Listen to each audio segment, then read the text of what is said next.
Halo, selamat pagi saudara-saudaraku yang ada di Indonesia. Selamat sore, selamat sahabat saudara-saudara yang ada di Amerika. Hari ini tanggal 23 bulan Maret 2025 kita akan melanjutkan pelajaran kita dari chapter 39. Waktu dari janji yang sudah dekat. Kemarin kita Sabtu kemarin kita sudah bahas ya tentang ada dua subjudul yang sudah sempat kita pelajari dan saya mau uh, review itu ya.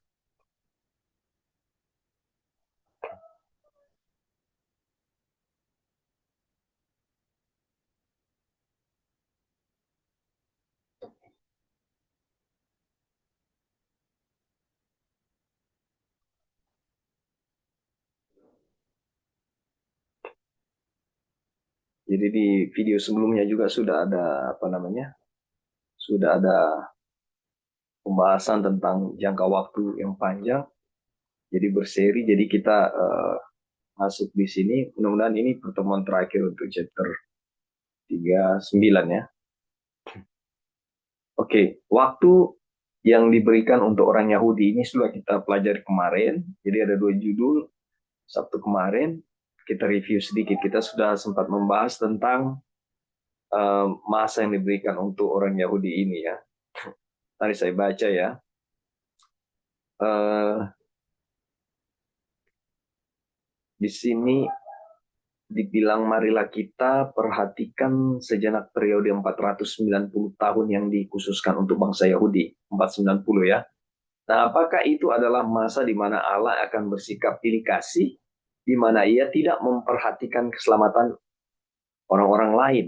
Jawabannya tidak mungkin, karena Allah tidak membeda-bedakan orang. Kita akan lihat ya.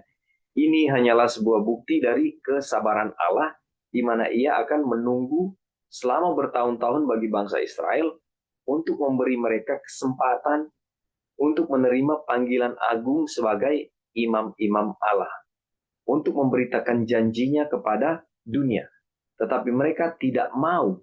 Sebaliknya mereka sendiri telah melupakan sehingga mereka malas datang, mereka menolaknya. Saudara-saudara, kita tahu peristiwa di mana bangsa Israel apa namanya mulai dari peristiwa Yusuf ya itu mereka sampai keturunan keturunan mereka itu sampai sekitar 400 tahun ya lebih di Mesir. Lalu Tuhan tuntun mereka keluar dari tanah Mesir, berputar-putar selama 40 tahun untuk masuk Kanaan. Nah, setelah di Kanaan, sesuai dengan kebenaran firman Tuhan yang sudah kita pelajari, terjadi lagi pemberontakan, ingin memiliki raja. Jadi banyak sekali pengaruh-pengaruh kafir yang terjadi di bangsa ini dari periode ke periode. Dan di sini jelaskan Tuhan memiliki panjang sabar terhadap mereka. Walaupun pada akhirnya mereka harus dibuang ke Babel, ya. Dan dari peristiwa di Babel ini Tuhan eh, mengeluarkan lagi mereka untuk membangun lagi kota Yerusalem, ya.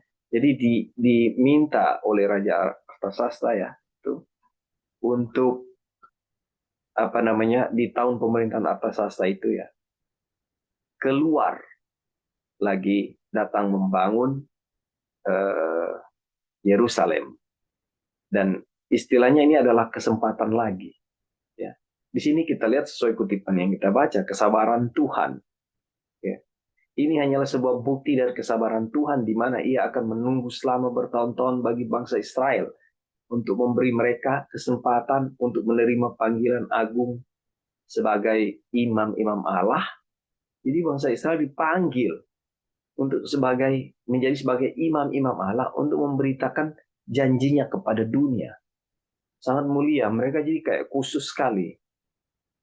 Umat-umat yang khusus yang Tuhan panggil untuk melayani. Tapi mereka tidak mau ya, saudara-saudara.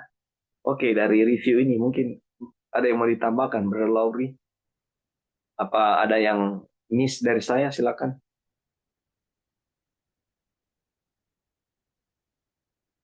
Ya, sudah tepat ya bro. Itu jadi pas 90 tahun itu, kadang kita pikir ini cuma cukup waktunya yang untuk orang Yahudi saja. Jadi Tuhan punya mata kayaknya cuma di situ 490 karena mereka kan umat pilihan kan.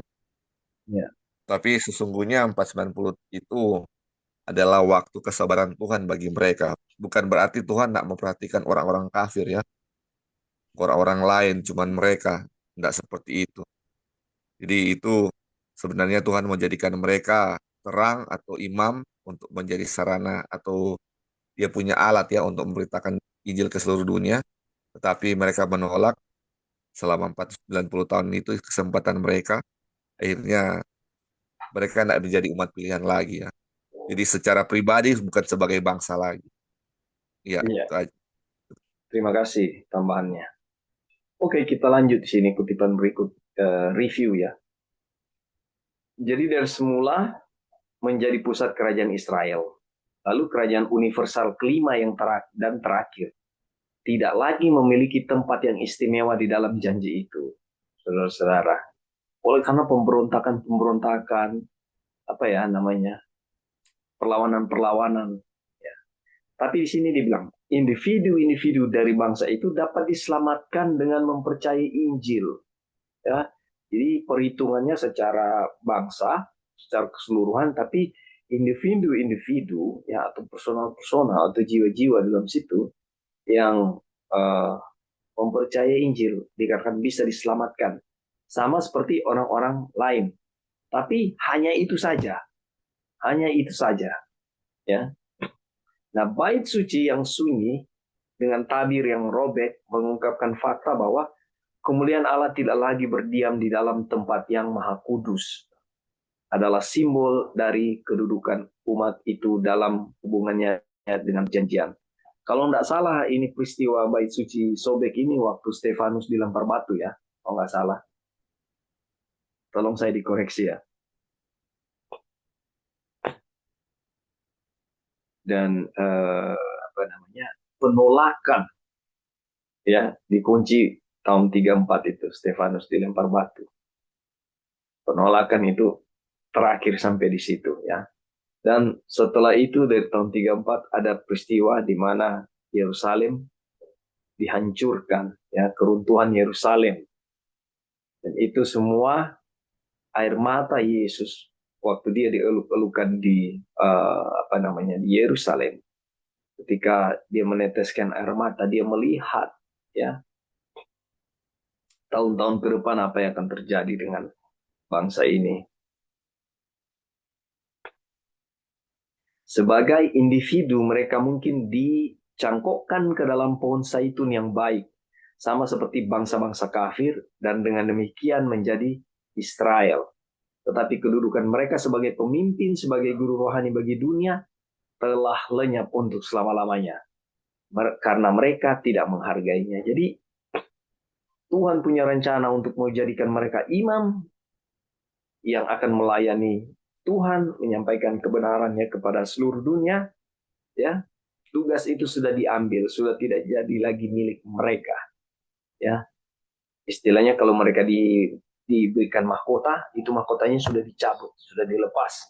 Ya, ini dikatakan telah lenyap untuk selama-lamanya, ya, karena mereka menolak kesempatan itu. Mereka tidak mengetahui waktu penghakiman mereka. Sama dengan kita, saudara. Ini juga jadi pelajaran penting buat kita ya, bahwa ketika kita diberikan kesempatan, ya Tuhan mau Tuhan pakai kita. Biarlah dengan kerendahan hati dan kuat kuasa Tuhan juga, ya kita minta terus sama Tuhan agar mau untuk dijadikan mau itu boleh jadi bagian kita selalu. Ya. Karena kalau kita kayak tadi ya kesaksian, kalau kita merasa kita ini punya talenta, kita punya kemampuan, kemampuan yang mungkin lebih dari orang lain yang sudah Tuhan anugerahkan, dan kita merasa kita orang yang penting, kita merasa kita harus dipakai, kita merasa kita harus melayani, ya, tanpa izin Tuhan, ini akan juga menjadi salah kaprah. Tapi ketika kita lihat dari kehidupan kita, ketika Tuhan izinkan kita untuk menjadi orang-orang yang sepertinya saluran berkat buat orang-orang lain melalui kebenaran firman-Nya.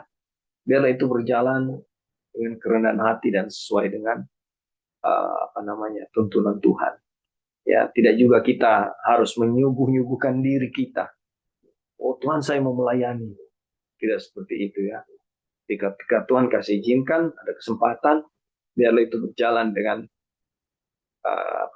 format Tuhan, dengan cara Tuhan.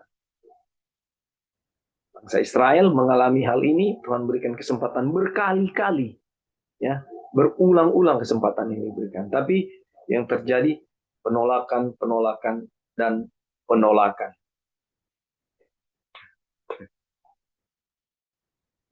Oke, di sini ada komentar, saudara-saudara. Bagaimana bangsa Israel sudah dikasih kesempatan dan pada akhirnya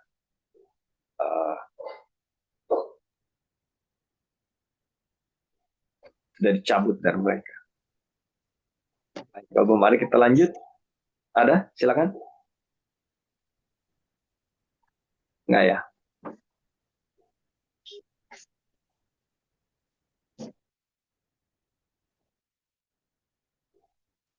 Oke.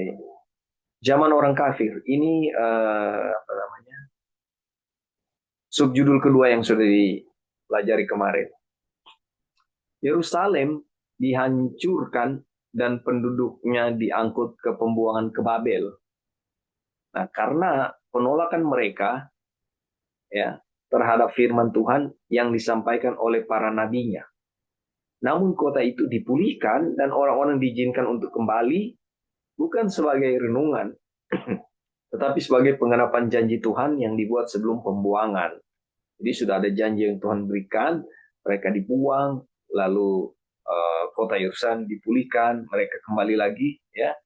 Nah, kepada kota yang telah dibangun kembali dan orang-orang telah dipulihkan, datanglah firman Tuhan datanglah firman Allah dalam diri Yesus dari Nazaret, dan sekali lagi ditolak. Ya, Tuhan Yesus ditolak. Karena itu, kota dan umat itu kembali menjadi mangsa orang-orang kafir. Nah, ketika menubuatkan kesengsaraan yang akan menimpa orang-orang Yahudi dalam penghancuran kota itu oleh bangsa Romawi, Juru Selamat berkata, ini perkataannya ya, dan mereka akan tewas oleh mata pedang dan dibawa sebagai tawanan ke segala bangsa, dan Yerusalem akan diinjak-injak oleh bangsa-bangsa yang tidak mengenal Allah sampai genaplah zaman bangsa-bangsa itu. Dan akan ada tanda-tanda pada matahari dan bulan dan bintang-bintang, dan di bumi bangsa-bangsa akan takut dan bingung menghadapi deru dan gelora laut. Orang akan mati ketakutan karena kecemasan berhubung dengan segala apa yang menimpa bumi. Sebab kuasa-kuasa langit akan goncang. Pada waktu itu orang akan melihat Anak Manusia datang dalam awan dengan segala kekuasaan dan kemuliaannya. Yesus bicara tentang kedatangannya saat ini. Nah, di sini dua topik yang sudah subjudul yang sudah kita pelajari kemarin. Ya. Oke, ada yang mau kasih tambahan, saudara-saudara? Komentar?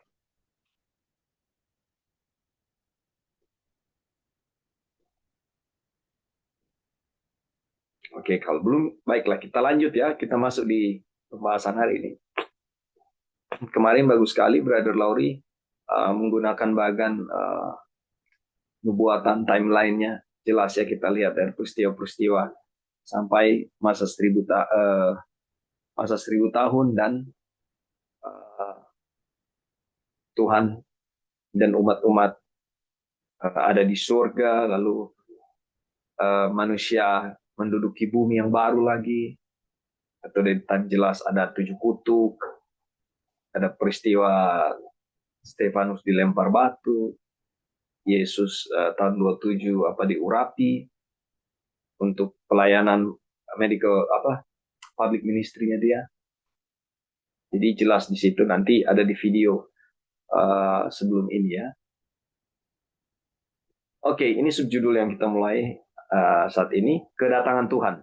Dari ayat ini, ayat yang tadi kita baca di atas, jelaslah bahwa zaman bangsa-bangsa kafir sampai pada kedatangan Tuhan untuk menghakimi dunia. Nah ya, dalam mengumumkan kehancuran Yerusalem yang kedua ini, Tuhan memberitahukan seperti yang pertama, apa yang akan terjadi pada akhir masa kehancuran. Ya, orang-orang Yahudi telah memiliki waktu untuk menerima posisi dan pekerjaan yang telah Tuhan panggil. Tadi kita sudah bahas di atas ya. Dan telah menyalahgunakannya waktu dan kesempatan itu ya. Karena tidak mengetahui waktu penghakiman mereka. Jadi bicara waktu penghakiman kita tidak ada tahu ya. Ada sering istilah dunia yang saya sering pakai, if tomorrow never come. Ya. Artinya kalau hari esok tuh nggak pernah datang, kita tidak bisa menyia-nyiakan kesempatan hari ini. Ya. Karena kalau kita pikir kita aman-aman saja, akan terjadi seperti bangsa Israel. Mereka tidak mengetahui waktu penghakiman mereka. Kemudian tibalah masa bangsa-bangsa kafir. Ketika Injil tidak hanya disampaikan kepada mereka, tapi dipercayakan kepada mereka.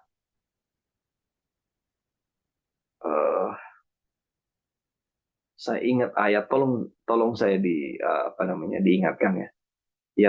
Yang terdahulu akan menjadi terkemudian. Begitu kan ayatnya?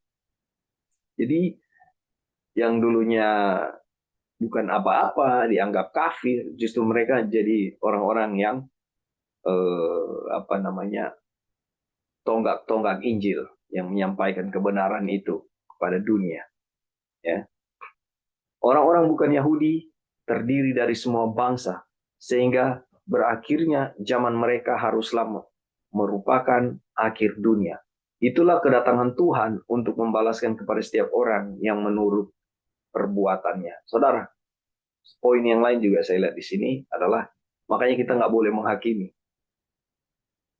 Ya, menghakimi ini satu paket semua, maka dijelaskan. Kadang-kadang kita melihat orang yang tidak ada di gereja atau bahkan orang yang ada di gereja tapi malas-malasan, kehidupannya kacau balau, ya, bergelimpang dosa dan segala macam, atau bahkan orang-orang yang di luar gereja pun, ya, atau siapapun itu, kita tidak bisa melihat mereka itu sebagai satu kejijikan.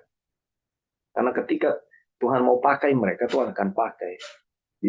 Di Injil juga bilang, kalau Tuhan mau pakai batu-batu untuk berbicara, Tuhan akan pakai batu-batu untuk berbicara. Ya, artinya Tuhan punya kuasa untuk mengubahkan melalui firman-Nya seseorang datang pada pertobatan.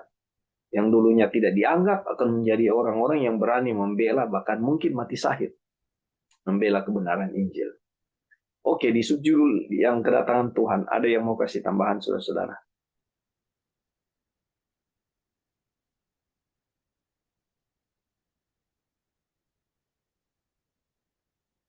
Oke, belum? Kita lanjut ya.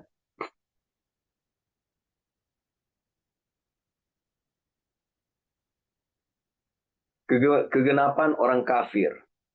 Kita membaca, kebutaan sebagian orang Israel akan menimpa mereka sampai kegenapan bangsa-bangsa kafir tiba. Ya. Kebutaan sebagian orang Israel akan menimpa mereka sampai kegenapan bangsa-bangsa kafir tiba. Dengan demikian seluruh Israel akan diselamatkan. Nah, kegenapan bangsa-bangsa kafir adalah pemulihan yang sempurna bagi Bani Israel. Seluruh Israel akan diselamatkan ketika semua orang yang mau mendengar suara Tuhan telah dikumpulkan. Domba-domba yang hilang dari kaum Israel ada di antara semua bangsa di bumi. Bangsa-bangsa kafir secara lahir ya.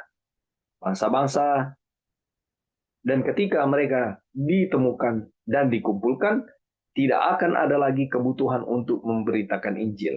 Selesai. Injil kerajaan ini akan diberitakan di seluruh dunia menjadi kesaksian bagi semua bangsa. Sesudah itu barulah tiba kesudahannya. Matius 24 ayat 14. Ini juga indikator bahwa kapan Yesus datang. Tapi yang seperti kita sudah bahas dari kemarin bahkan sekarang pun, ya, kita tidak bisa menentukan waktu, tanggal. Ya. Tapi setidaknya kita lihat yang seperti waktu lalu Pendeta Jeki sudah jelaskan ya. Kita bisa melihat tanda-tanda ya. Subjudul berikut, waktunya tidak dinyatakan. Tetapi tentang hari dan saat itu tidak ada seorang pun yang mengetahuinya. Jadi kemarin saya dengar Brother Lauri bilang kalau Tuhan tentukan waktu ya. Jadi nanti uh, bisa saja kita seperti orang gila ya, akan mengusahakan keselamatan kita benar-benar. Ini juga salah satu indikator di mana kita lihat bahwa apa yang Rasul Paulus bilang tentang keselamatan hanya melalui iman, dan Yakobus bilang iman tanpa perbuatan adalah sia-sia, di mana kita pahami itu tidak ada pertentangan karena kita belajar melihat bahwa perbuatan yang keluar itu penurutan hukum dan semua itu adalah perbuatan Kristus di dalam kita. Ya, ini matching dengan waktu yang tidak Tuhan kasih tahu. Tuhan tidak tulis kapan dia mau datang. Ya, karena sungguh benar kalau kita mengetahui waktu, ya, kita akan menjadi orang-orang yang uh, menipu diri kita. Kita akan menjadi orang-orang yang akan berusaha keras menjadi baik dan suci di hadapan Tuhan karena waktunya sudah dekat. Dalam arti kita sudah tahu, misalnya tanggal dan waktu sudah ditentukan. Tuhan mau datang tanggal sekian, waktu sekian. Kita sudah jual harta. Ayo kita sudah country living. Jangan lagi berdusta-berdusta. Hidup jujur. Dari segala sesuatu itu tidak terjadi secara alami oleh pertolongan Roh Kudus, tetapi terjadi dengan usaha-usaha yang kita lakukan. Oke, ada yang mau kasih tambahan di sini, saudara-saudara? Silakan, ini menarik sekali ya.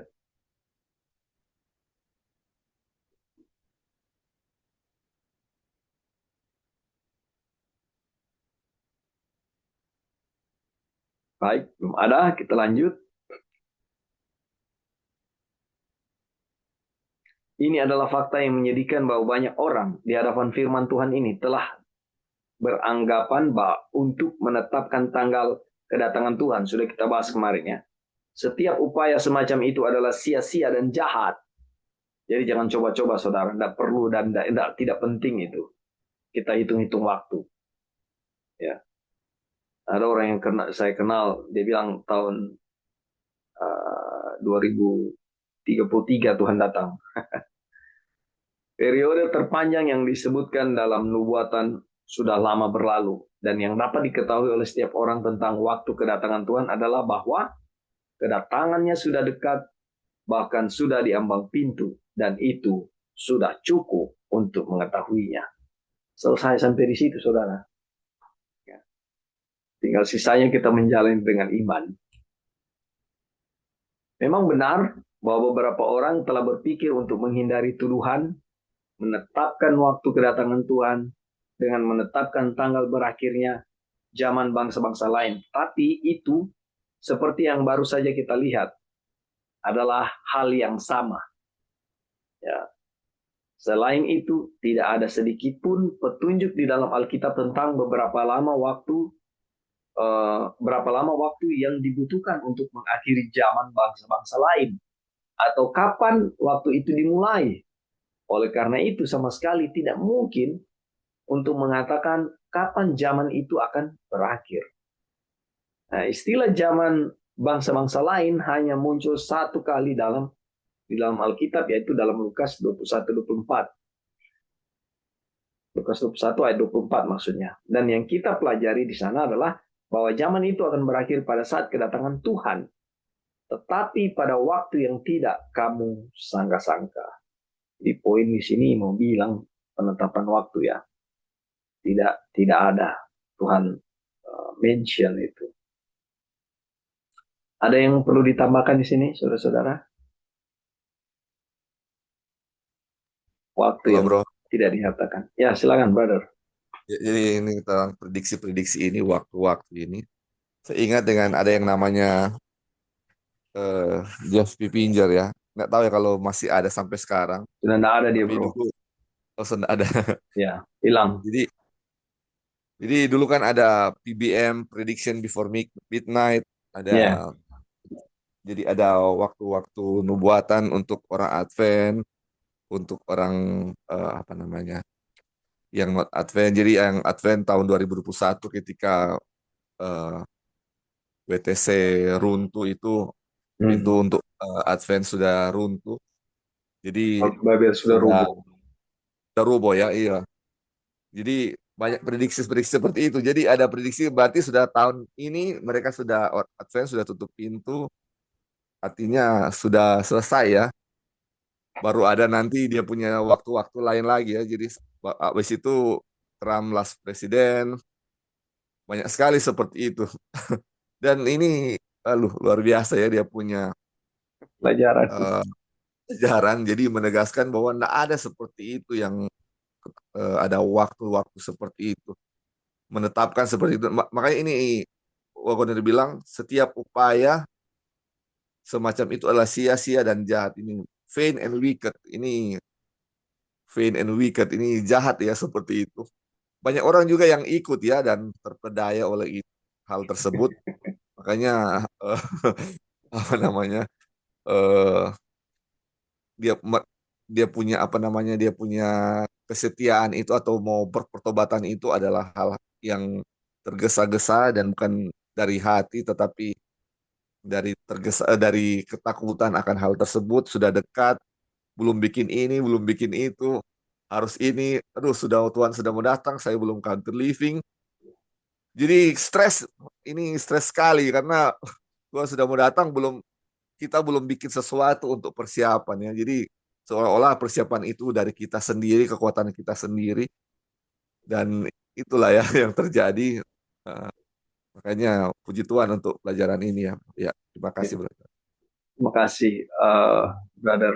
Jadi betul waktu itu saya mengikuti uh, beliau ya, Jeffrey Finger ini. Saya ikuti dia punya YouTube dia punya pelajaran-pelajaran waktu itu, dan sebelumnya saya sudah belajar juga ya melalui seseorang itu ambil dari dia dan waktu-waktu itu.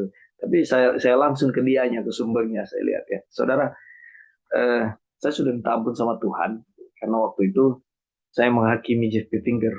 Jadi begini, saya lihat dia hebat sekali menentukan waktu-waktu ini ya, midnight before midnight dan segala macam itu, 9/11 lah dia masukkan ke timeline untuk dibahas, untuk kita pelajari. Saya lihat begini, ini orang hebat sekali dia menyampaikan apa namanya uh, timeline nubuatan ini luar biasa. Tapi perutnya kok besar, kok dia gendut sekali begitu. Jadi saya pikir ini apa namanya ya, uh, waktu saya menghakimi dia, saya pikir wah dia ini hebat dalam nubuatan, tapi medical missionary dia kayaknya nggak belajar kan, kayak gitu waktu itu. Tapi lama-lama melalui pelajaran pemanah Oliman saya lihat, kenapa saya berpikir begitu, saya menghakimi beliau. Jadi ada hal-hal lucu yang saya lihat. Dan yang kedua, saya analisa dan lihat semua pelajaran-pelajaran dia. Tidak ada satupun nubuatan yang disampaikan dari timeline itu yang digenapi. Lara. Yang sudah dia bilang waktu itu, dia bilang 9 November 2021 itu sudah midnight. Dan itu tidak terjadi, saudara-saudara. Jadi di sini kita lihat hanya melalui kuasa tuntunan pimpinan Roh Tuhan kepada kita untuk datang kepada pemahaman kebenarannya yang sesungguhnya. Dan kalau kita ambil kutipan dari Ellen G. White di material 1888, dia bilang, aku tahu dari Tuhan, ya, aku tahu dari Tuhan bahwa siapa yang menjadi pekabar-pekabarnya. Jadi Ellen G. White tahu dari Tuhan siapa yang menjadi pekabar-pekabarnya. Ini bisa jadi acuan untuk kita untuk melihat kalau kebenaran itu datang dari Tuhan. Ya, tadi sebelum kita mulai di kesaksian, dari Lauri bicara-bicara juga tentang bagaimana kita memahami pekabaran pembenar iman yang dari Tuhan. Saya memahami bahwa indikatornya adalah ya kita sudah lihat sumber-sumbernya yang benar itu dari mana. Jadi kita jangan melihat lagi dari apa namanya hal-hal lain yang pada akhirnya membingungkan kita kan. Tapi selalu ada indikator yang jelas yang Tuhan. Kalau kita sudah belajar Tuhan akan tuntun terus dengan pemahaman yang tidak lari dari kebenaran Alkitab itu. Oke, ada tambahan yang lain, saudara? Baik, sebelum kita lanjut ya. Memang benar bahwa beberapa orang telah berpikir untuk menghindari tuduhan, menetapkan waktu kedatangan Tuhan dengan menetapkan tanggal berakhirnya zaman bangsa-bangsa lain. Tetapi itu, seperti yang baru saja kita lihat, adalah hal yang sama. Selain itu, tidak ada sedikit pun petunjuk di dalam Alkitab tentang beberapa waktu yang dibutuhkan untuk mengakhiri zaman bangsa-bangsa lain atau kapan waktu itu dimulai. Oleh karena itu, sama sekali tidak mungkin untuk mengatakan kapan zaman itu berakhir. Ya, oh ini tadi sudah kita baca ya. Yang ada di Lukas 21-24 ya. Istilah zaman-zaman berakhir. Nah, oleh karena itu, satu hal yang pasti yaitu bahwa tanggal berapapun yang ditetapkan oleh seseorang sebagai waktu kedatangan Tuhan, itulah waktu di mana ia tidak akan datang. Karena itu berjaga-jagalah. Spekulasi. Nah, ada konsep berjaga-jaga yang tentunya saudara-saudara juga sudah belajar bagaimana kita berjaga-jaga ya. Kita lihat dari tanda-tanda zaman, bagaimana pikiran kita dituntun oleh Roh Tuhan. Satu hal saudara yang per hari ini mengiang di pikiran saya. Kenapa kita kurang iman? Ya. Kenapa di beberapa kesempatan ketika ada ujian diizinkan datang, kita ragu-ragu dan tidak percaya kepada Tuhan. Ya, sementara pertolongan Tuhan di masa-masa yang lalu itu begitu banyak dan begitu nyata, sangat menguatkan. Tapi ketika ada ujian di depan lagi, kita kayak ragu-ragu dan takut dong. Kayak kayak tidak memiliki iman, kayak kurang iman kita untuk percaya bahwa Tuhan memelihara kita. Yang saya dapati bahwa ternyata ayatnya jelas. Iman timbul dari pendengaran akan firman Tuhan. Jadi bagaimana kita akan jawaban selama ini yang saya sering bilang on off itu, saya temukan bahwa kenapa kita on off, kenapa kita kurang iman? Oleh karena ternyata kalau ayatnya bilang iman ya timbul dari pendengaran akan firman Tuhan, ini mengindikasikan bahwa saya kurang belajar, saya kurang baca firman Tuhan. Makanya iman saya kurang. Makanya saya tidak beriman. Karena semakin kita sering belajar, ya, melihat kebenaran firman Tuhan itu, kekuatan memang ada. Dan itu kenyataan, saudara-saudara. Jadi, bagaimana supaya kita tetap beriman? Bagaimana supaya kita memiliki iman yang teguh? Ketika ada ujian, kita akan dengan mudah melihat bahwa oleh kuasa Tuhan ya, bahwa saya sudah pernah alami ini. Dan saya yakin bahwa Tuhan akan buat seperti ini. Itu yang kita lihat. Kan? Nah, bagaimana iman ini tetap ada? Terus belajar, terus terhubung dengan Tuhan. Ya, banyak banyak hal ya. Mau di gereja, mau pembelajaran Bible study, penyelidikan sendiri, atau bersama-sama dengan teman-teman, atau melakukan pelayanan tentang kebenaran firman Tuhan. Inilah yang membuat kita akan tetap beriman. Ada sanggahan, silakan saudara-saudara. Atau ada pandangan yang lain.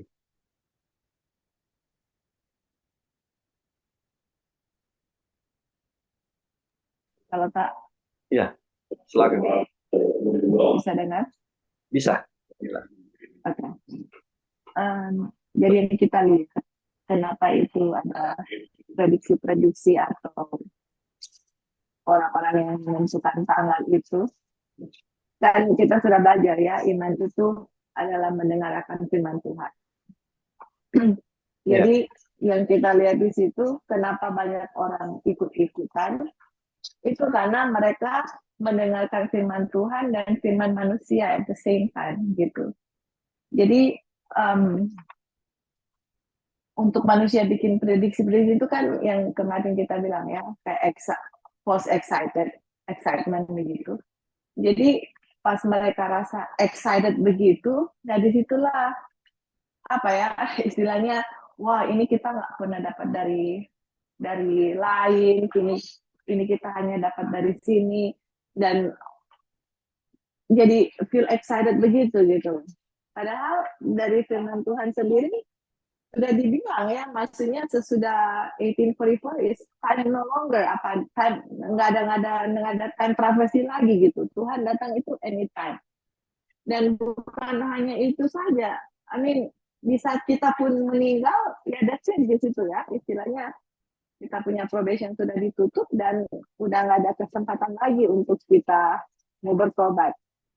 Jadi makanya yang contoh yang prediksi-prediksi. Nah, kedua itu contoh yang tadi orang sebelum mulai babak tadi, orang-orang yang bahas pelajaran righteousness by faith, ya kan? Banyak sekali versi righteousness by faith dari gereja Advent dan dari di gereja di luar. Nah, sekarang pertanyaannya saya mau tahu yang dari mana gitu. Nah, makanya kita selama ini, saya mau tahu yang benar itu dari mana.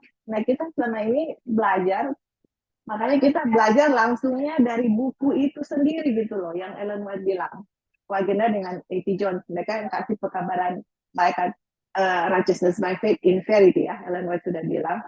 Makanya untuk kita supaya tidak tertipu, ya belajar langsung dari buku itu sendiri atau dari firman Tuhan itu sendiri.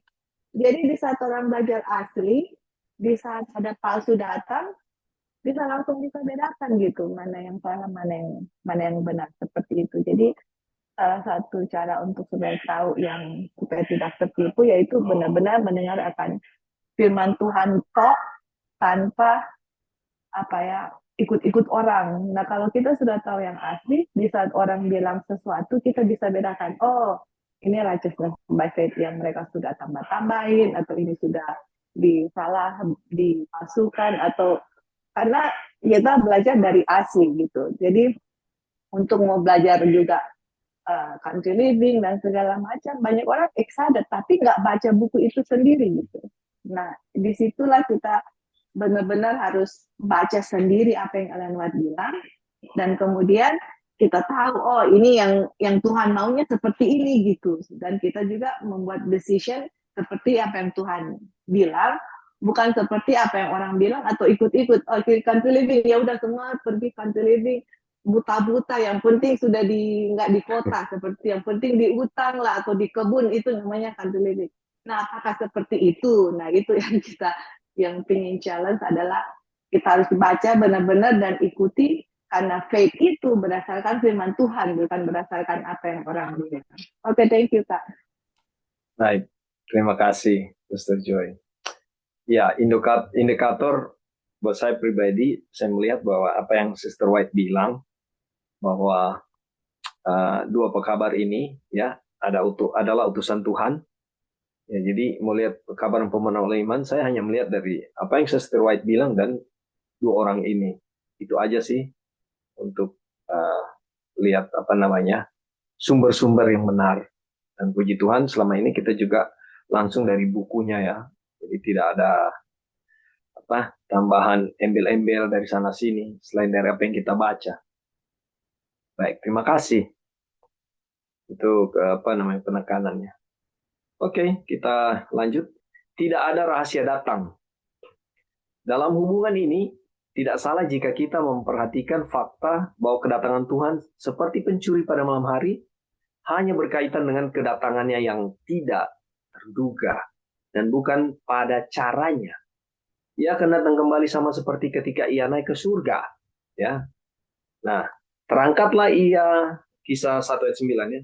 Terangkatlah ia disaksikan oleh mereka dan awan menutupinya dari pandangan mereka. Ia datang dengan awan-awan dan setiap mata akan melihat dia pada waktu tanda diberi, yaitu pada waktu penghulu malaikat berseru dan sangkakala Allah berbunyi, maka Tuhan sendiri akan turun dari surga. Apabila orang berkata kepadamu, lihat ia ada di padang gurun, janganlah kamu pergi ke situ, atau lihat ia ada di dalam bilik, janganlah kamu percaya, Sebab sama seperti kilat memancar dari sebelah timur dan melontarkan cahayanya sampai ke barat, demikian pula lah kelak kedatangan Anak Manusia. Matius 24, 26, dan 27. Saudara, saya pernah terjadi perdebatan hal ini dengan ada sahabat-sahabat saya. Jadi mereka lihat di berita, lihat di koran, waktu itu belum ada internet kayak sekarang ya.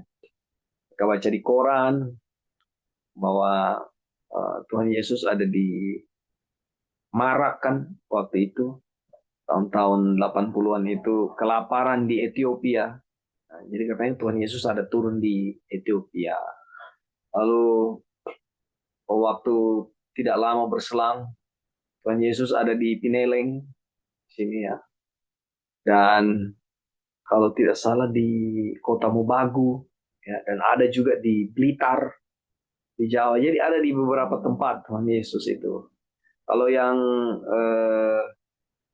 di di Ethiopia waktu itu Tuhan Yesus ada di awan. Jadi di foto itu gambarnya Tuhan Yesus seperti awan, seperti Tuhan Yesus dia ada di atas awan. Nah, lalu saya teringat Matius 24, 26 dan 27 ini. Nah, saya bilang ke mereka, kenapa kalian percaya sementara kalau Tuhan Yesus datang semua mata akan memandang.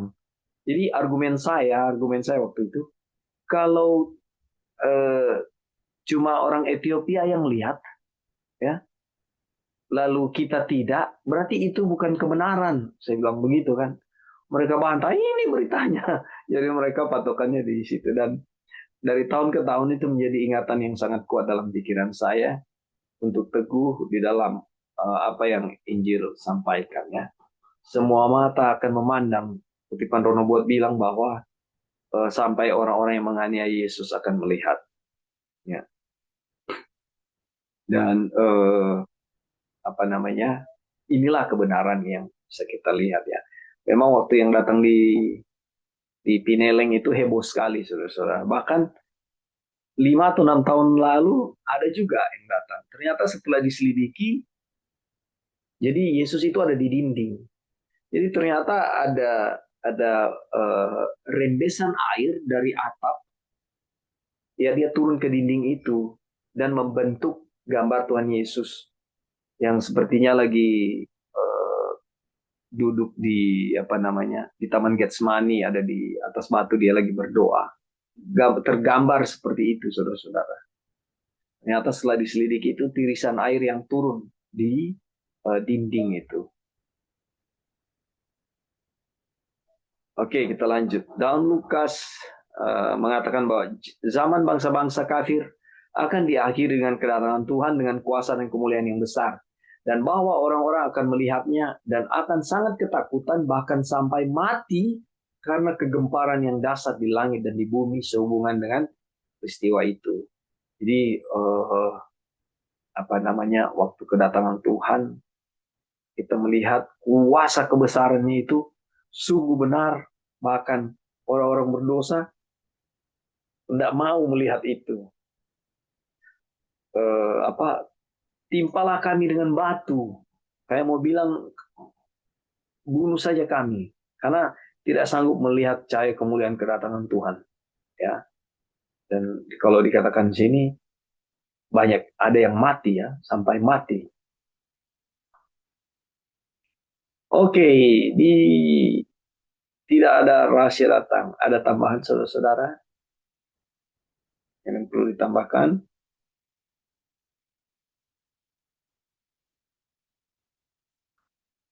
Baik, kalau belum kita lanjut ya. Panggilan terakhir dari Babel. Dan sekarang apa yang harus dilakukan? Hanya ini, bahwa umat Allah mendengar dan mendaati panggilan untuk keluar dari Babel. Supaya jangan sampai mereka menerima malapetakanya. Aplikasi buat kita sekarang. Ya, ketika kehidupan dunia masih mengikat kita. Ya, kita dipanggil keluar dari kehidupan dunia ini. Karena meskipun kota di tepi sungai Efrat itu telah dihancurkan ratusan tahun yang lalu, bahkan beberapa ratus tahun sebelum Kristus, namun hampir 100 tahun setelah Kristus, Nabi Yohanes digerakkan oleh Roh Kudus untuk mengulangi ancaman yang diucapkan Yesaya terhadap Babel dengan kata-kata yang hampir sama. Ini yang dia bilang. Berikanlah kepadanya siksaan dan perkabungan sebanyak kemuliaan dan kemewahan yang telah ia nikmati. Artinya setimpal. Sebab ia berkata di dalam hatinya, aku bertahta seperti ratu. Aku bukan janda dan aku tidak akan pernah berkabung. Sebab itu segala malapetakannya akan datang dalam satu hari, yaitu sampar dan perkabungan dan kelaparan. Ini bahasa dari uh, uh, Nabi Yesaya ya, yang diulangi oleh Yohanes. Babel adalah kota kafir yang meninggikan diri di atas Allah. Seperti yang ditunjukkan dalam Pesta Belshazzar Daniel 5 ya. Chapter kemarin 38 yang kita bahas. Ia mewakili sebuah agama yang menentang Allah. Ya. Babel ini kota yang meninggikan diri, ya. Jadi dia lebih tinggi lah dari Tuhan, ya. Dan ia ini mewakili sebuah agama yang menentang Allah. Roh yang sama juga ada pada saat ini. Bukan hanya di dalam masyarakat tertentu, tapi dimanapun manusia memilih jalan mereka sendiri dalam beragama. Dan bukannya tunduk pada setiap firman yang keluar dari mulut Allah. Saudara, kita lihat banyak sekali denominasi sekarang. Dan bahkan pemahaman-pemahaman yang luar biasa wownya. Ya. Tetapi tidak berdasarkan firman Tuhan. Mungkin saudara-saudara ada yang mengikuti tentang Kristen progresif. Ya. Yang di situ dia kalau tidak salah dia menyatakan bahwa Allah itu kasih. Ya, selesai sampai di situ. Tentang penurutan hukum tidak penting lagi. Ya. Pemahaman-pemahaman sama ini dia bilang begini ya, tetapi dimanapun manusia memilih jalan mereka sendiri dalam beragama dan bukannya tunduk pada setiap firman yang keluar dari mulut Allah. Allah dalam kesabaran dan kasih setianya yang panjang dan sabar, penuh belas kasihan hanya menunggu sampai umatnya yang keluar dari Babel dan yang merendahkan diri untuk berjalan bersamanya akan memberitakan Injil kerajaan ini dengan segala kuasa kerajaan bahkan kuasa dunia yang akan datang menjadi kesaksian bagi segala bangsa di seluruh dunia. Sesudah itu barulah tiba kesudahannya. Saudara-saudara, bagaimana? Ada tambahan tentang agama-agama ini, bagaimana manusia memilih jalan mereka dalam beragama.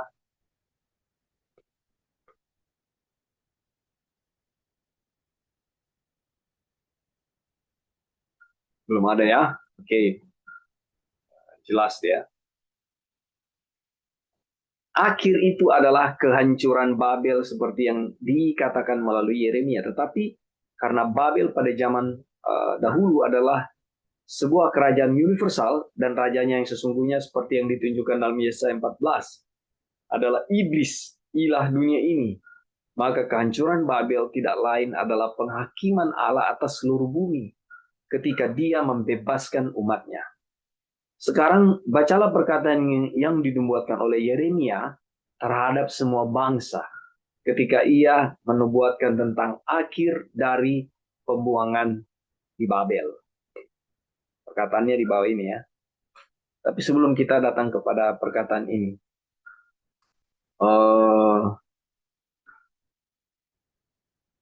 kita percaya bahwa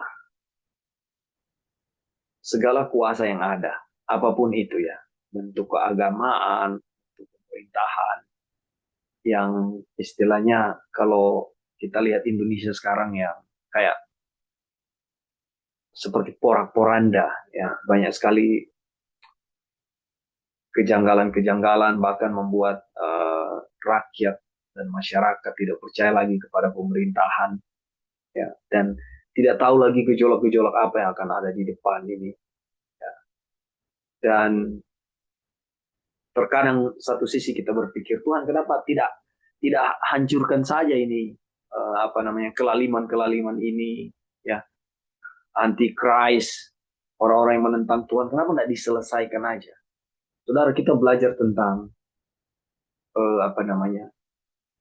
kasih karunia Tuhan, kesabaran, panjang sabar Tuhan, ya, yang diberikan kepada bangsa Israel. Tuhan bisa saja sewaktu-waktu menyelesaikan bangsa itu dalam sekejap. Ini bangsa kepala batu atau kita, ini orang-orang yang berdosa, mati saja, selesai. Jadi seakan-akan yang hidup nanti hanya orang-orang yang benar yang ada di dunia ini. Jadi kelaliman-kelaliman itu, kejahatan-kejahatan itu tidak terjadi lagi. Kan seperti itu istilahnya. Kita butuh kedamaian kan. Kita mau ketenangan. Biarlah orang-orang berdosa ini mati semua. Kayak pemikiran itu bisa saja terjadi kan, saudara. Tapi kita melihat satu sisi di mana Tuhan masih memberikan kesempatan-kesempatan. Ya, ada istilah kita lihat dari Alkitab sendiri, Injil bilang, biarlah lalang bertumbuh bersama-sama dengan gandum. Ada istilah-istilah seperti itu ya. Itu semua kasih kemurahan Tuhan ya, yang Tuhan berikan. Jadi tidak semata-mata Tuhan akan selesaikan itu. Tapi ada waktu yang sudah kita lihat, ada waktunya. Nah, mari kita lihat di sini perkataan Yeremia ketika ia menubuatkan tentang akhir dari pembuangan di Babel. Dia bilang begini, pertentangan Tuhan dengan bangsa-bangsa ya. Dia bilang begini, beginilah firman Tuhan Allah Israel kepadaku, ambillah dari tanganku piala berisi anggur kehangatan amarah ini dan minumkanlah isinya kepada segala bangsa yang kepadanya aku mengutus engkau, supaya mereka minum menjadi terhuyung-huyung dan bingung karena pedang yang hendak kukirimkan ke antaranya. Maka aku mengambil piala itu dari tangan Tuhan, lalu meminumkan isinya kepada segala bangsa yang kepadanya Tuhan mengutus aku, yakni kepada Yerusalem dan kota-kota Yehuda, beserta raja-rajanya dan pemuka-pemukanya, untuk membuat semuanya itu menjadi reruntuhan, ketandusan dan sasaran sultan, dan kutuk seperti halnya pada hari ini. Kepada Firaun Raja Mesir, beserta pegawai-pegawainya dan pemuka-pemukanya, dan segenap rakyatnya juga, kepada semua orang campuran dari berbagai-bagai bangsa, kepada semua raja negeri Us, kepada semua raja negeri Filistin, yakni Askelon, Gaza, Ekron, dan orang-orang yang masih tinggal hidup di Asdod, kepada Edom, Moab, dan Bani Amon, kepada semua raja Tirus, semua raja Sidon, dan kepada raja-raja tanah pesisir di seberang laut, kepada Dedan, Tema, Bus, dan kepada orang-orang yang berpotong dari rambutnya berkeliling, kepada semua raja Arab yang tinggal di padang gurun, kepada semua raja Simri, kepada semua raja Elam, dan kepada semua raja Madai, kepada semua raja dari utara, yang dekat dan yang jauh, satu demi satu, dan kepada semua kerajaan dunia yang ada di atas muka bumi. Juga raja Sesah akan meminumnya sesudah mereka. Kemudian haruslah kau katakan kepada mereka, beginilah firman Tuhan semesta alam, Allah Israel. Minumlah sampai mabuk dan muntah-muntah. Rebahlah dan jangan bangun lagi. Oleh karena pedang yang hendak kukirim ke antara kamu. Tetapi apabila mereka enggan menerima piala itu dari tanganmu untuk meminum isinya, maka haruslah kau katakan kepada mereka, beginilah firman Tuhan semesta alam. Kamu wajib meminumnya, sebab sesungguhnya di kota yang namaku telah diserukan di atasnya, aku akan mulai mendatangkan malapetaka. Masakan kamu ini akan bebas dari hukuman? Kamu tidak akan bebas dari hukuman, sebab aku ini mengerahkan pedang ke atas segenap penduduk bumi. Demikianlah firman Tuhan semesta alam. Masih lanjut saudara-saudara. Dan engkau ini nubuatkanlah kepada firman ini kepada mereka. Katakanlah kepada mereka, Tuhan akan menengking dari tempat tinggi dan memperdengarkan suaranya dari tempat pernaungannya yang kudus. Ia akan mengaum hebat terhadap tempat pengembalaannya. Suatu pekik seperti yang dipekikan pengirik-pengirik buah anggur terhadap segenap penduduk bumi. Deru perang akan sampai ke ujung bumi, sebab Tuhan mempunyai penggaduan terhadap bangsa-bangsa. Ia akan berperkara dengan segala makhluk. Orang-orang fasik akan diserahkan kepada pedang. Demikian firman Tuhan. Beginilah firman Tuhan semesta alam. Sesungguhnya malapetaka akan menjalar dari bangsa ke bangsa. Suatu badai besar akan berkecamuk dari ujung-ujung bumi. Maka pada hari itu akan bergelimpangan orang-orang yang mati terbunuh oleh Tuhan dari ujung bumi sampai ke ujung bumi. Mereka tidak akan diratapi, tidak akan dikumpulkan, dan tidak akan dikuburkan. Mereka akan menjadi pupuk di ladang. Saudara-saudara, ini Yeremia 25, 30-33 yang terakhir ya. Ini yang Yohanes sampaikan lagi yang pernah disampaikan sebelumnya oleh Nabi Yeremia. Ini dari atas tadi beberapa ayat ini. Dia mau bilang bahwa pembalasan Tuhan ya terhadap pemberontak-pemberontak, terhadap orang-orang yang menolak akan kebenaran dan kesempatan yang Tuhan berikan akan terjadi. Pertanyaannya ya, itu pertanyaan saya juga secara pribadi. Akan ada di mana kita? Apakah kita akan menjadi orang-orang yang menerima kutuk ini atau malapetaka ini? Ataukah kita adalah di golongan orang-orang yang ketika malapetaka ini Tuhan berikan, kita ada di golongan orang-orang yang dilindungi oleh Tuhan, yang disebut umat-umat Tuhan. Amaran sudah diberikan. Ya. Amaran sudah disampaikan berulang-ulang melalui nabi-nabi Tuhan. Ya, tetapi pemberontakan bangsa-bangsa yang menjadi gambaran buat kita saat ini juga. Berulang-ulang kebenaran firman Tuhan kita baca, kita dengar. Tetapi pemberontakan walaupun bentuknya tidak seperti bagaimana bangsa Israel dulu. Ya, pemberontakan yang terjadi dengan pelanggaran kita akan hukum-hukum yang masih kita lakukan pelanggaran dosa, masih dosa-dosa kecil. Saudara, mungkin kita bukan menjadi orang yang membunuh, ya, karena itu terlihat besar. Mungkin kita bukan orang yang merampas harta, ya. Mungkin kita bukan orang yang mendirikan patung-patung buatan untuk disembah, ya. Tapi ketika hanya di pikiran saja, di benak kita, hal-hal negatif, kecurigaan, atau bahkan dusta yang keluar dari mulut kita, itu kan kalau kita berdusta tidak seperti proyek besar bikin patung, ada anggaran, lalu kumpul orang untuk sembah. Tidak, berdusta itu kan hanya kayak sebentar aja lewat dari mulut kita. Sehingga mungkin nilainya, ya itu hal dosa kecil kok. Itu sama dosa dengan penyembahan berhala, saudara. Dosa dengan penolakan yang menolak, pemberontakan bangsa Israel yang menolak kebenaran firman Tuhan atau kesempatan yang Tuhan berikan untuk melayani. Ini yang terjadi, dan malapetaka akan datang. Dari mana kita tahu? Ini yang sudah kita baca, kebenaran firman Tuhan. Nabi Yeremia sudah sampaikan, diulangi lagi oleh Yohanes. Oke, ada yang mau kasih tambahan saudara-saudara tentang malapetaka ini?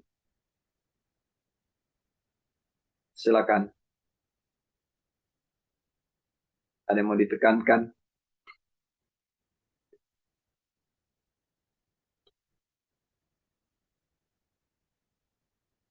Jadi amaran sudah disampaikan ya, saudara-saudara. Dan sungguh ya dan amin, apa yang terjadi akan terjadi lagi. Ada tambahan? Pertanyaan mungkin? Baik, kalau belum kita lanjut ya.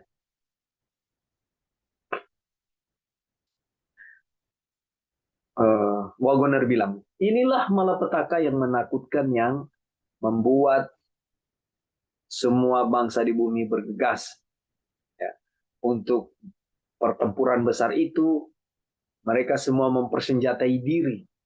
Banyak dari mereka memimpikan adanya persekutuan dan kekuasaan universal. Ya. Kalau nggak salah ini yang disebut Armageddon ya, saudara-saudara. Tolong koreksi saya ya. Perang Armageddon ya. Jadi orang-orang jahat berkumpul untuk membuat satu kekuatan yang universal ya. Semua orang-orang pintar yang jahat-jahat itu berkumpul untuk menentang Allah, untuk melakukan penyerangan terhadap kota Allah. Ada di Wahyu ya. Pokoknya kita harus kumpul kekuatan ini untuk supaya malapetaka ini nggak jadi. Jadi kita berperang melawan Tuhan. Gimana bisa? Ya. Tidak akan ada lagi sampai Ia datang ya yang berhak atasnya dan kepadanya akan kuberikan ya. Tetapi Allah telah berfirman tentang kekuasaan universal di bumi ini. Nggak ada lagi. Selesai saudara-saudara. Ya. Sampai Ia datang yang berhak atasnya dan kepadanya akan kuberikan itu.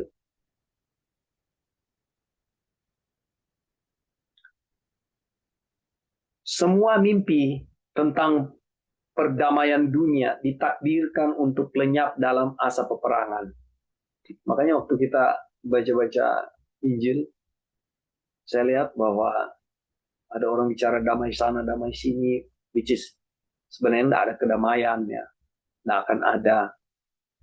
Lalu kita punya Badan Organisasi Dunia, WHO untuk perdamaian dunia dan segala macam itu. Sementara apa yang firman Tuhan bilang lain, berbeda, dan lihat kekacauan sekarang terjadi di mana-mana. Ya. Tidak sama dengan apa yang diharapkan oleh apa yang dipikirkan manusia. Pemikiran tentang satu milenium perdamaian di bumi saat ini yang akan dihasilkan oleh persekutuan dan konfederasi, baik yang bersifat religius maupun yang bersifat sipil, ini negara dengan gereja bersatu ya, adalah khayalan setan untuk memperdaya manusia agar tertidur mengenai kebinasaan yang akan datang sehingga mereka dapat hanyut olehnya. Ya, sibuk-sibuk mengusahakan perdamaian, saudara-saudara. Ini dikatakan adalah khayalan setan. Ya, kita berusaha sikap-sikap usaha-usaha untuk memperdamaikan ini pun disebut sebagai satu khayalan setan. Supaya katanya untuk memperdaya manusia, supaya kita tertidur terlena dalam lakukan ini usaha-usaha perdamaian yang kelihatan baik, ya. Tapi sebenarnya apa? Yang setan mau kita mati. Setan mau kita binasa. Karena kalau kita mati, Tuhan bisa dituduh. Ya kan begitu. Tuhan akan dituduh bahwa Tuhan tidak benar, tidak adil. Nah inilah yang setan mau. Orang-orang berbicara tentang penetapan Kristus sebagai Raja di bumi ini dan menantikan saat ketika semua bangsa akan berada di bawah kekuasaannya. Tetapi semua pengajaran seperti itu hanyalah persiapan untuk penyembahan umum terhadap anti-Kristus. Ada pengajaran-pengajaran dalam gereja yang bicara Yesus sebagai Raja di bumi. Ada bahkan ajaran-ajaran di gereja mau bilang bahwa sekali percaya kita diselamatkan. Yang penting kita percaya saja kepada Yesus. Ya. Dan ngerinya, semua pengajaran seperti itu hanyalah persiapan untuk penyembahan umum terhadap anti-Kristus. Kita tahu arahnya kemana ini ya, saudara-saudara. Ya, pada satu lembaga, ya, gereja, ya, satu organisasi gereja yang adalah anti-Christ, anti-Kristus. Ya. Ketika Kristus mengambil alih kekuasaan atas bumi ini, hal pertama yang akan dia lakukan adalah menghancurkan bangsa-bangsa dan mengumpulkan segala sesuatu yang memberontak dan segala sesuatu kejahatan dari yang melakukan kerajaannya dan melemparkannya ke dalam perhatian yang menyala-nyala. Lalu orang-orang benar akan bercahaya bagaikan matahari di dalam kerajaan Bapa. Ya, masa penghakiman, saudara-saudara. Tetapi sebelum saat itu tiba, setan akan muncul sebagai malaikat terang yang mengaku sebagai Kristus dan akan menerima kesetiaan semua orang-orang yang telah menolak firman Tuhan. tentang cara kedatangan Kristus. Apabila manusia yang mengira bahwa 1000 tahun yang dinanti-nantikan itu telah tiba, berkata semua damai dan aman, tiba-tiba mereka ditimpa oleh kebinasaan, mereka pasti tidak akan luput. 1 Tesalonika 5 ayat 3. Ya, saudara lihat, ini ayat-ayat yang sebenarnya familiar ya buat kita, tapi puji Tuhan ini diulangi lagi. Dan Brother Wagner menguraikannya lagi, ayat-ayat firman Tuhan ini. Jadi ada suatu arah ya, ada suatu ajaran gereja yang mengarahkan seolah-olah Kristus itu raja yang kita nanti-nantikan. Seolah-olah dialah juru selamat kita, ya. Tuntunnya ajarannya begitu. Tapi justru ketika ajaran itu disampaikan, ya, ajaran yang menyampaikan ajaran-ajaran ini, ya, adalah justru yang menjadi pusat penyembahan. Justru dialah yang disembah daripada Kristus, dari pekabaran yang disampaikan. Dan memang dituntun ke situ arahnya. Untuk bagaimana dia disembah. Sebagaimana Babel meninggikan diri, ya, bahkan meninggikan diri lebih tinggi dari Allah. Itu akan terjadi. Oke, ini menarik sekali. Ada yang mau kasih tambahan, saudara-saudara?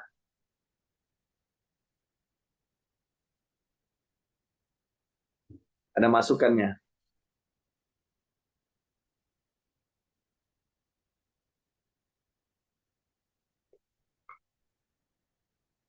Baik, kalau udah ada kita lanjut ya. Kita udah mau selesai ini. Tinggal 2 kutipan. Revolusi dunia yang terakhir akan terjadi pada saat kedatangan benih yang dijanjikan itu, Yesus Kristus. Yang kemudian akan mengambil kerajaan itu bagi dirinya sendiri. Namun, penghakiman yang mengerikan ini akan ditunda sebentar lagi, supaya semua orang memiliki kesempatan untuk mengganti senjata-senjata daging dengan pedang roh, yaitu firman Allah, yang diperlengkapi dengan kuasa Allah, yang sanggup untuk meruntuhkan benteng-benteng. Kami mematahkan setiap siasat orang dan merobohkan setiap kubu yang dibangun oleh keangkuhan manusia untuk menentang pengenalan akan Allah. Kami menawan segala pikiran dan menaklukkannya kepada Kristus. 2 Korintus 10 ayat 4 dan 5. Ya. Lanjut, ini kutipan terakhir. Penawanan ini adalah kebebasan. Dengan firman Tuhan, kita keluar dari belenggu kesombongan dan kepercayaan diri Babilonia, menuju kebebasan dari kelembutan Tuhan. Siapakah yang akan mendengarkan panggilan untuk keluar dan menukar belenggu tradisi dan spekulasi manusia dengan kebebasan yang diberikan oleh firman kebenaran Allah yang kekal? Saudara, jadi dari kutipan ini dan bahkan ayat-ayat yang sudah kita baca, kita melihat bahwa sebenarnya panggilan Tuhan ini membawa kita kepada kedamaian yang sesungguhnya. Kebebasan, ketenangan yang kemarin-kemarin sudah kita aplikasikan. Bagaimana sih bebas dan aman, nyaman di dalam Tuhan itu? Seperti yang kita ketahui, tidak ada kekhawatiran, kita memiliki kepercayaan. Umat-umat Tuhan yang percaya kepada Tuhan dan kebenarannya adalah orang-orang yang tenang di dalam menjalani kehidupan. Badai tetap ada, ujian tetap ada, cobaan tetap ada, ya, bahkan diizinkan juga oleh Tuhan. Tetapi kehidupan umat-umat Tuhan ini tenang, ya. Mereka tidak terusik oleh situasi yang ada di samping, yang ada di depan, atau akan bagaimana nanti masa depan kita. Tenang, damai, ya, oleh karena kebenaran firman Tuhan. Kutipan kita terakhir ini. Penawanan ini adalah kebebasan. Dengan firman Tuhan kita keluar dari belenggu kesombongan dan kepercayaan diri Babilonia menuju kebebasan dari kelembutan Tuhan. Saudara, inilah kebenaran firman Tuhan. Dan kita sudah melihat kebenaran ini melalui kuasa Tuhan. Sebelum kita tutup, ada yang mau kasih tambahan, masukan? Ya, Bro. Silakan. Tambah sedikit. Ya, lambat. Jadi ini tentang air saman. Yang ini kita sudah pelajari bahwa Tuhan tidak menentukan tanggal, tapi dia punya tanda-tanda sebagaimana dia naik ke surga, begitu juga dia akan turun. Dia punya tanda-tanda dinyatakan, tetapi dia punya waktu yang tepat, tanggal dan eh, jamnya kita tidak tahu kan. Dan Ya, ini tanda-tandanya yang dimana dibilang ya bahwa dunia akan coba untuk bersatu dan segala macam, tapi tidak bisa, justru akan ada perang-perang, akan dibinasakan oleh perang-perang. Dan kita lihat ya sekarang banyak juga kabar-kabar perang yang kita sering dengar di berita, di media sosial, dan itu menandakan bahwa kedatangan Tuhan yang sudah tidak lama lagi atau sudah dekat sesuai dengan judul yang kita sudah pelajari. Dan untuk persiapan kita adalah ini dibilangkan kita mengganti senjata-senjata daging dengan senjata roh atau dengan ya, pedang roh, yaitu firman Tuhan. Dan ini dibilang persiapan umat kita juga kan diberikan pekabaran 3 malaikat. Dan salah satu yang disinggung di akhir daripada kalimat ini untuk keluar dari Babylon.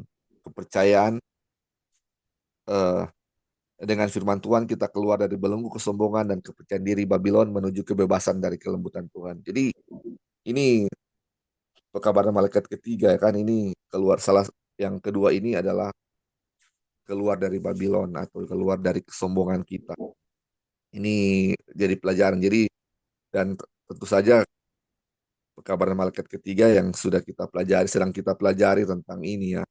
Jadi ini tahap-tahap takut akan Tuhan, baru keluar dari Babylon, baru ini pelajaran malaikat ketiga ini kan. Ini yang memang persiapan kita untuk menghadapi semuanya ini. Ini apa namanya? eh, Inilah cara-cara Tuhan untuk menyelamatkan kita ya. Cara Tuhan dia gunakan segenap cara, satu, dua, tiga pekabaran ini untuk menyelamatkan kita sebisa mungkin ya, supaya kita bisa lewat semua apa namanya rintangan-rintangan dan bisa masuk dalam kerajaan surga atau menerima janji yang Tuhan sudah berikan kepada Abraham dan kepada keturunannya. Jadi ini semuanya Tuhan sudah lakukan, apapun Tuhan sudah usahakan untuk keselamatan kita. Sama seperti kemarin pendeta Jeki bilang ya, kalau masih ada satu orang yang bisa ada Tuhan untuk selamatkan, Tuhan akan selamatkan dan akan belum tutup pintu ya. Nanti kalau memang sudah nggak ada harapan sama sekali bagi orang itu untuk bertobat, tidak ada lagi yang akan bertobat, maka pintu kasihan akan ditutup dan ini semua akan terjadi. Tanda-tanda semua yang dibilang di Alkitab, semua sudah terjadi. Apa sih yang belum ada, yang tanda-tanda yang Tuhan bilang, semua sudah ada. Pekabaran juga semua kayaknya sudah mulai diberitakan ya ke seluruh dunia. Tinggal ini ya, kalau sudah nggak ada yang mau diselamatkan, pastinya kalau semua sudah menolak atau ada yang sudah menerima, atau maksud dengan kata lain sudah tidak ada lagi yang mau bertobat, makanya semua ini akan akan terjadi ya, bahwa Tuhan akan datang untuk kali yang kedua untuk menyelamatkan kita dan untuk menghakimi dunia yang jahat ini. Dan biarlah kita ini termasuk orang-orang yang mau menerima ini firman Tuhan ini. Firman Tuhan ini dia punya panjang sabar yang selama ini yang dia sudah berikan, kita bisa menerimanya ya, dengan pertolongan Tuhan tentunya. Ya, ini aja bro. Terima kasih. Baik. Terima kasih, brother, untuk tambahan. Jadi, sungguh benar, ya dan amin. Inilah yang uh, kita pelajari selama ini dan sudah kita pelajari. Dan biarlah ini menjadi kekuatan buat kita semua, saudara-saudara. Terima kasih untuk partisipasi, saudara-saudara sudah hadir bersama-sama dan juga komentar-komentarnya. Terus tadi kita Halo. sampai di sini. Iya, ada? Masih ada lagi? Tante Iya. Paul, silakan. Iya, terima kasih pelajarannya dan saya juga terkesan dan saya diingatkan ya. Tapi dengan melihat juga keadaan sekarang ya, apa ini udah memang sehubungan dengan masa kesukaran yang didengung-dengungkan selama ini. Karena ya kita rasa sendiri kan, mungkin Dolphin ada di sebelah sana, Lali ada di mana, tapi kita sama-sama merasakan bencana alam yang ada, walaupun di bagian-bagian tertentu ya, yang kita rasakan hujan yang terus-menerus berhari-hari ini ya, ini agak cerah tapi udah mulai mendung juga. Dan ini mungkin banjir dan lain-lain, ini sudah sehubungan dengan kesukaran yang didengung-dengungkan itu ya. Ini tanda-tanda, Tante Kori. Tanda. Ya, kalau sesuai Injil, ya, firman yang kita baca, ini tanda-tanda. Masa kesukaran yang nanti sesuai timeline nubuatan yang sudah kita belajar itu, nanti akan masuk setelah Undang-Undang Hari Minggu secara nasional, ya. Secara seluruh dunia. Lalu ada, itu umat Tuhan dikejar-kejar, kita tidak bisa jual beli lagi, dan itulah panggilan-panggilan untuk country living, di mana kita bisa menanam, memakan apa yang kita tanam. Tapi juga ada masa di mana sebagaimana Nabi Elia ya, itu dikejar-kejar, itu di mana kita mungkin tahap berikutnya adalah meninggalkan juga country living kita, dan kita hanya berjalan dengan apa adanya, ya, dan kita hanya hidup seperti Elia yang diberi makan oleh burung gagak, ya, dan ada tahapan-tahapannya ya. Jadi ketika ada panggilan-panggilan kesukaran, tapi lihat saja bencana alam ada di mana-mana. Iya, tapi apa ini yang dimaksud dengan 4 mata angin yang ditahan? Apa sudah mulai dilepas atau dilepasnya waktu kesukaran yang Dolphin bilang tadi? Bagaimana Pak Pendeta bisa bantu? Apakah katanya ini adalah 4 mata angin yang sudah dilepas? Bukan dilepas, mulai dilepas ya. Mulai dilepas ya. Mungkin nanti mata angin akan dilepas ketika Undang-Undang Hari Minggu itu sudah mulai dipaksakan. Jadi sebelum Undang-Undang Hari Minggu dipaksakan, mata angin belum dilepas. Hanya bayangkan sajalah, belum dilepas saja sudah sebegini dahsyat. Dahsyat. Apalagi nanti kalau sudah dilepas. Iya. Ya, begitu saja. Terima kasih. Terima kasih. Pendeta, terima kasih Dolphin. Ya. Ya. Puji Tuhan, Tante Kori. Jadi ini tanda-tanda yang sudah kita lihat, yang sedang terjadi. Dan saat ini, kemarin hari ya, di Manado banyak sekali rumah-rumah yang sudah tergenang air. Ya, sampai di atap ada yang tenggelam. Jadi memang 2 hari ini peristiwa di Manado cukup lumayan, puji Tuhan. Saya tahu Brother Lari ada di ketinggian tempat tinggalnya. Saya ada di luar kota Manado. Tante Kori ada di ketinggian. Dan Pendeta Jeki minggu yang lalu, di minggu-minggu kemarin mengalami musibah, itu banjir. Ya. Tapi biarlah umat Tuhan terus bergantung pada Tuhan apapun yang terjadi. Karena kita jangan senang ada di atas gunung. Kita nggak tahu apa yang akan terjadi juga. Kita yang ada di atas gunung ya. Jadi hiduplah dalam penyerahan dan terus bergantung pada Tuhan. Dan tetap kita bersama-sama menyelidiki firman Tuhan. Dan tuntunan Tuhan akan menuntun kita untuk memiliki iman yang besar. Yang terus bergantung pada Tuhan. Terima kasih saudara-saudaraku. Tuhan memberkati Bible study kita sampai saat ini. Sampai di sini, saya bawa dalam nama Tuhan kita Yesus Kristus.